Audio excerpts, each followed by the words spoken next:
बिस्मिल्लाहिर्रहमानिर्रहीम। अस्सलामु अलैकुम डियर स्टूडेंट्स, मैं हूं हबीबुल्लाह कमर और आप देख रहे हैं दी आईटी एजुकेशन। ऑपरेशन रिसर्च के सिलसिले में आज का हमारा जो टॉपिक है वो है डुअलिटी इन लीनियर प्रोग्रामिंग। हम सिंप्लेक्स प्रोग्रामिंग को पढ़ रहे थे, तो सिंप्लेक्स प्रोग्रामिंग के अंदर ही हमने last time dual simplex method को देखा था। तो आज हम दो चीज़ों के बारे में बात करेंगे, एक है डुअलिटी और दूसरा हम देखेंगे कि हमारे पास डुअल फॉर्म जो है ना वो क्या होती है। तो ये छोटी सी एक ट्रांसफॉर्मेशन है लीनियर प्रोग्रामिंग प्रॉब्लम की एंड अदर लीनियर प्रोग्रामिंग में प्रॉब्लम में। अगर हम इसकी डेफिनेशन को देखें तो साफ लिखा हुआ है कि duality in linear programming states that every linear programming problem has an other linear programming problem related to it and thus can be derived from it। Simple एक प्रॉब्लम में से हम दूसरी प्रॉब्लम भी अखज कर सकते हैं, तो इसको हम कहते हैं कि ये डुअलिटी इन लीनियर प्रोग्रामिंग मौजूद है। इसके लिए जो ओरिजिनल प्रॉब्लम होता है उसको हम प्राइमल कहते हैं, लास्ट टाइम भी हमने डिस्कस किया डुअल सिंप्लेक्स मेथड में, और जो प्रॉब्लम हम इससे अखज करेंगे उसे हम डुअल का नाम देंगे कि ये हमारे पास डुअल होता है।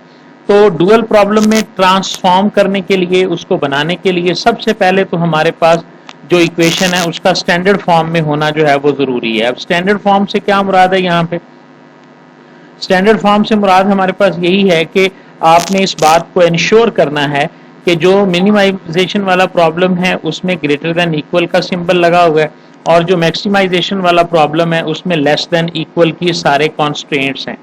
ठीक है, शुड बी नॉन नेगेटिव, और वेरिएबल्स जो होते हैं वो शुड बी नॉन नेगेटिव होने चाहिए, और साथ में ये वाली चीज भी होनी चाहिए, अगर आपके पास मिनिमाइजेशन का केस है तो सारे प्रॉब्लम सारे कॉन्स्टेंट ग्रेटर देन इक्वल होने चाहिए, और अगर आपके पास मैक्सिमाइजेशन है तो फिर आपके पास सारे कॉन्स्टेंट्स जो हैं वो लेस देन इक्वल होने चाहिए। और अगर ऐसा नहीं है, कोई एक आध कॉन्स्टेंट ऐसा है जो कि लेस देन या ग्रेटर देन की जो इनइक्वालिटी है उसको फॉलो नहीं करता, तो फिर उसका क्या हल करना है। सबसे पहले तो आपने उस प्रॉब्लम को हम नीचे एग्जाम्पल में करेंगे, बाकी चीजें कॉन्सेप्ट ऑफ डुअलिटी जो है वो सिंपल ये है कि अब देखें एक प्रॉब्लम है मैक्सिमाइज का कि जी z is equal to 50x1 और 30x2 है। कॉन्स्टेंट्स हमें दिए गए हैं 4x1 प्लस 3x2, और ये पहला कॉन्स्टेंट है, ये हमारे पास दूसरा कॉन्स्टेंट है। सबसे पहले हम देखें क्या ये स्टैंडर्ड फॉर्म में है, तो मैक्सिमाइज में लेस देन इक्वल होना चाहिए, तो ये लेस देन इक्वल है, तो इसका मतलब ये है हमारा ये जो लीनियर प्रॉब्लम है ये बिल्कुल स्टैंडर्ड फॉर्म के अंदर है। हमने इसे चेंज करना है इसके अंदर, डुअलिटी के अंदर। जब इसको हम डुअलिटी में करेंगे तो यही क्वेश्चन जो है ना वो इस तरह बन जाएगा जैसे ये आपके सामने एक क्वेश्चन। अब आप ये पढ़ें, मैक्सिमाइज वाला क्वेश्चन जो है वो मिनिमाइज में हम ट्रांसफॉर्म कर देंगे। x1 y1 या x1 x2 की जगह हम y1 के वेरिएबल्स को इंट्रोड्यूस कर देंगे, z की जगह हम कोई भी नाम लिख सकते हैं, w लिख दें, x लिख दें, g लिख दें। ये हम उसी प्रॉब्लम को ट्रांसफॉर्म करके यहाँ आए हैं। ठीक है, और कॉन्स्टेंट्स की वैल्यूज ये हमारे पास चेंज हो जाएंगी। तो ये वाला जो प्रॉब्लम नजर आ रहा है आपको, ठीक है, ये वाला जो प्रॉब्लम है मैं इसको जो है ना वो स्निप करके आपको दिखाता हूँ। ये मैंने स्निपिंग टूल के जरिए जो है ना इसको स्निप कर लिया, और मैं इसको यहाँ पर जो पुराना प्रॉब्लम है ना यहाँ पे मैं इसे पेस्ट करता हूँ। पेस्ट करने के बाद फॉर्मेट में जाता हूँ और मैं इसे इन फ्रंट ऑफ टेक्स्ट करके ना इसे फ्री कर लेता हूँ। ठीक है, और इसे फ्री करके तो मैं उसके बाद जो है ना वो देखें ये आपको दिखा रहा हूँ। ये मैंने सिर्फ सामने रखने के लिए ये सारा कुछ किया। देखें जी, मैक्सिमाइज वाला प्रॉब्लम जो है वो मिनिमाइज में चेंज हो जाएगा, और मैं सिंपल ट्रांसफॉर्मेशन आपको दिखा रहा हूँ, सिर्फ 2 मिनट में आप ये समझ जाएंगे। सबसे पहले आपने फंक्शन का नाम चेंज करके रख दिया, वेरिएबल जितने x1 और x2 था तो यहाँ पर y1 y2 आ गया दोनों में। ठीक है, उसके बाद जो ट्रांसफॉर्मेशन हुई है वो क्या हुई है, नंबर 1 y1 और y2 के साथ आप इन दोनों कॉन्स्टेंट्स की वैल्यूज लिख देंगे 100। तो आप देखें यहाँ आपने लिख दिया 100 y1, ये 150 है तो ये बन जाएगा 150, यानी कॉन्स्टेंट्स की जो राइट हैंड साइड वैल्यू है वो आपके ऑब्जेक्टिव फंक्शन के अंदर आके कोफिशिएंट्स बन जाएंगे। ठीक है, ये देखें 100 और 150 ओके हो गया। उसके बाद हम क्या करेंगे, ये 4x1 था, ये 3x2 था, ये 4 और ये 3, और ये 3 और ये 5। अब हमारी इक्वेशन ऐसे बनेगी 4y1 और 3y2। ये देखें जी 4y1 और 3y2, ये y1 गलत लिखा हुआ है, ये y2 है, ठीक है। 4y1 plus 3y2 greater than equal, और पहले वाले का कोफिशिएंट हम ले लेंगे 50 वाले का। तो मेरा ख्याल है कि यहाँ से आपको क्लियरली इस बात की समझ आ रही होगी। अगर नहीं समझ आ रही तो मैं इस सारे को उठाता हूँ और इस सारे को जो है वो मैं पेंट में लेके जाता हूँ, ताकि वहां पे मैं आपको एरोज की शक्ल में जो है ना ये करके दिखा दूँ, ठीक है।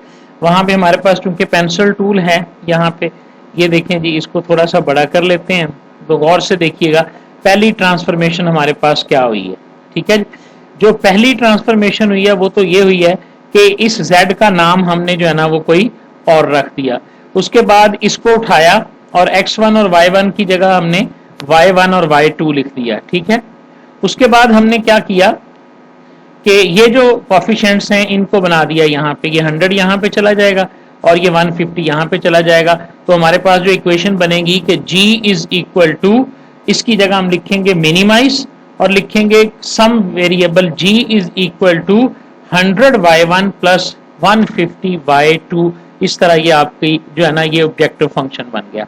अब आ जाएं इस तरफ अगर हम देखें तो हमारे पास पहला जो कोफिशिएंट है वो 4 है, दूसरा कोफिशिएंट 3 है और नीचे वाली इक्वेशन में 3 है और हमारे पास 5 है। इस तरह ना आपने एक मैट्रिक्स बना लेना है। ये आपके पास एक मैट्रिक्स बन गया।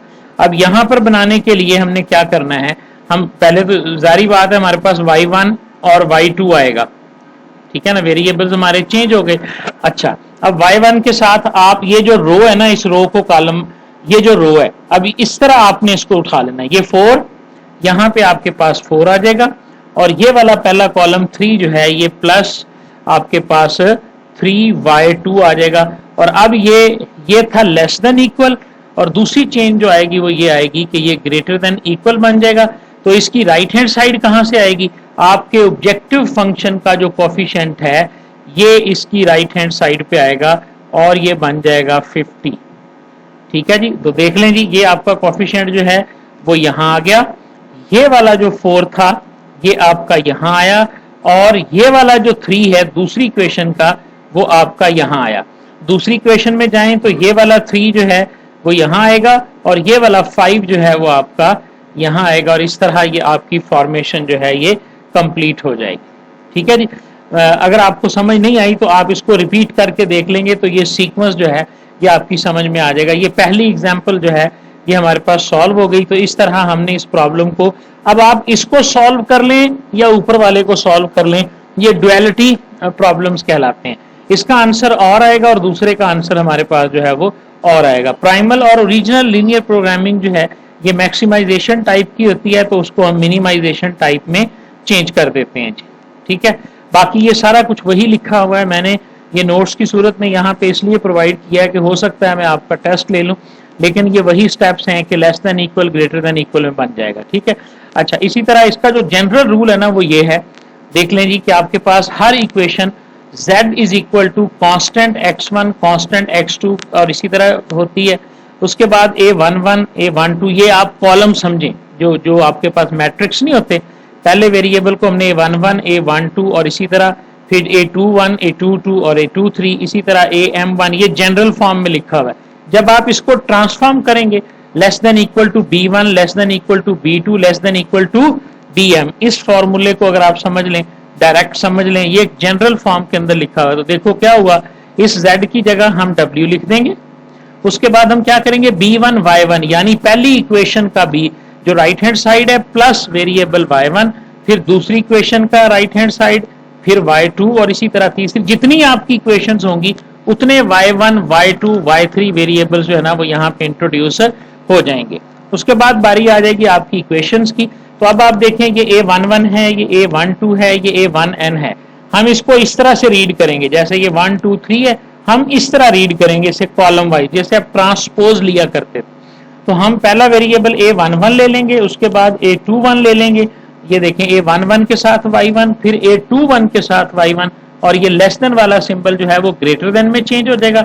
और राइट हैंड साइड पे क्या आएगा, आपके ऑब्जेक्टिव फंक्शन का जो कांस्टेंट है वो यहाँ पर आ जाएगा। ये एग्जांपल मैं आपको ऑलरेडी करके दिखा चुका हूँ, ठीक है जी। एक एग्जांपल आपके सामने मैं और करता हूँ। मैक्सिमाइज z है, ये इक्वेशन आपके पास है। सबसे पहले ठीक है जी। और ये स्टैंडर्ड फॉर्म में है, मैंने इसको स्टैंडर्ड फॉर्म में चेंज किया हुआ है। ये नॉन स्टैंडर्ड फॉर्म में थी लेकिन इस वक्त ये स्टैंडर्ड फॉर्म के अंदर मौजूद है। अगर ये नॉन स्टैंडर्ड फॉर्म के अंदर हो तो इसको करना क्या है, मैं आपको यहीं पे दिखा देता हूं ताकि कोई कंफ्यूजन आपके जहन में ना रहे। ठीक है, ये मैं यहाँ पे आपको क्लियर कर देता हूँ। कल भी मैंने लेक्चर में बताया था, ये देखें जी, ये इक्वेशन है, ये इक्वेशन जो है ना मैक्सिमाइज के अंदर ये भी लेस देन इक्वल है, ये भी लेस देन इक्वल है, लेकिन ये ग्रेटर देन इक्वल की है, ये नॉन स्टैंडर्ड फॉर्म के अंदर मौजूद है।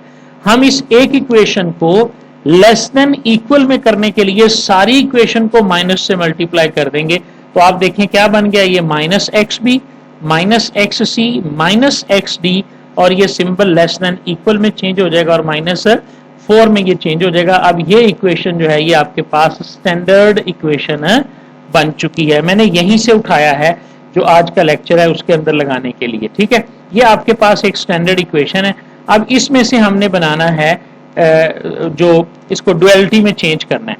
तो सबसे पहले ये मैक्सिमाइज है तो हमने मिनिमाइज में ले लिया, ये z था हमने इसको w रख लिया। उसके बाद हमने क्या किया, पहले तो ये मैट्रिक्स मैंने जो है ना वो आपके सामने क्या है जो है ना वो ड्राइव करके रखा है। और ये मैट्रिक्स किस लिए है, देखें जरा, थोड़ा सा मैं जूम आउट करके दिखाता हूं आपको कि ये मैट्रिक्स जो है ये कोफिशिएंट मैट्रिक्स है इस इक्वेशन का। 1 1 1 1 1, ये देखें पहली रो में 1 1 1 आ गया, दूसरी में a में कोई नहीं है, x a नहीं है तो मैंने 0 लिख दिया, -1 -1 -1 -1 -1 -1 और ये 0 आ गया। ठीक है, तीसरी इक्वेशन में 0.6 0.6 0. मैं यहाँ से बोल रहा हूँ, आप ये यहाँ पर देखें जो मैंने मैट्रिक्स, ये मैंने ना एक अपनी आसानी के लिए मैट्रिक्स क्रिएट कर लिया। ठीक है, उसके बाद हमें पता है कि हमारे ऑब्जेक्टिव फंक्शन क्या होते हैं। हमारे ऑब्जेक्टिव फंक्शन जितनी ये इक्वेशंस हैं 1 2 3 4, इतनी दफा हमने y1 प्लस y2, ठीक है जी, ये y1 आ गया, उसके बाद प्लस y2 आ गया, उसके बाद प्लस y3 आ गया और उसके बाद मेरे पास प्लस y4 आ गया। ठीक है, अब मैंने करना क्या है भला, मैंने ये करना है कि इस इक्वेशन के जो b1 b2 है इनको लगा देना है। पहले के साथ 10 आ जाएगा, ठीक है जी, दूसरे के साथ -4 आ जाएगा, तो इसका मतलब क्या हुआ कि ये इक्वेशन मेरे पास बन जाएगी -4y2। उसके बाद अगले के साथ 0 आएगा, 0 आएगा तो इसका मतलब है अगर मैं इसको मिटा भी दूं, क्योंकि 0y3 प्लस 0y4, तो मेरे पास जो ऑब्जेक्टिव फंक्शन बना है वो ये है 10y1 -4y2, ये मेरे पास ऑब्जेक्टिव फंक्शन बन गया। समझ आ गई है? अच्छा, उसके बाद आ गया, अब मैंने इक्वेशंस बनानी है, ये मैंने कोफिशिएंट मैट्रिक्स बना लिया इसका, ये जो कोफिशिएंट्स हैं। और उसके बाद मैंने क्या कहा था कि सिंपली मैं इसको कॉलम वाइज अब रीड करूंगा। तो पहला y1 आ गया, चूंकि 1 कोफिशिएंट है तो 1 के साथ y1 आ गया, 0 ये वाला आ गया 0y2, उसके बाद ये 0.6y3, उसके बाद 4y4 greater than equal to, और ऑब्जेक्टिव फंक्शन में से जाके पहला कोफिशिएंट उठा लूंगा 0.43। ठीक है, उसके बाद दूसरी इक्वेशन बनानी शुरू कर दूंगा। दूसरी इक्वेशन में मेरे पास दूसरा कॉलम आ जाएगा 1 मीन y1, -1 के से मुराद ये y2 है तो -y2 आ गया मेरे पास।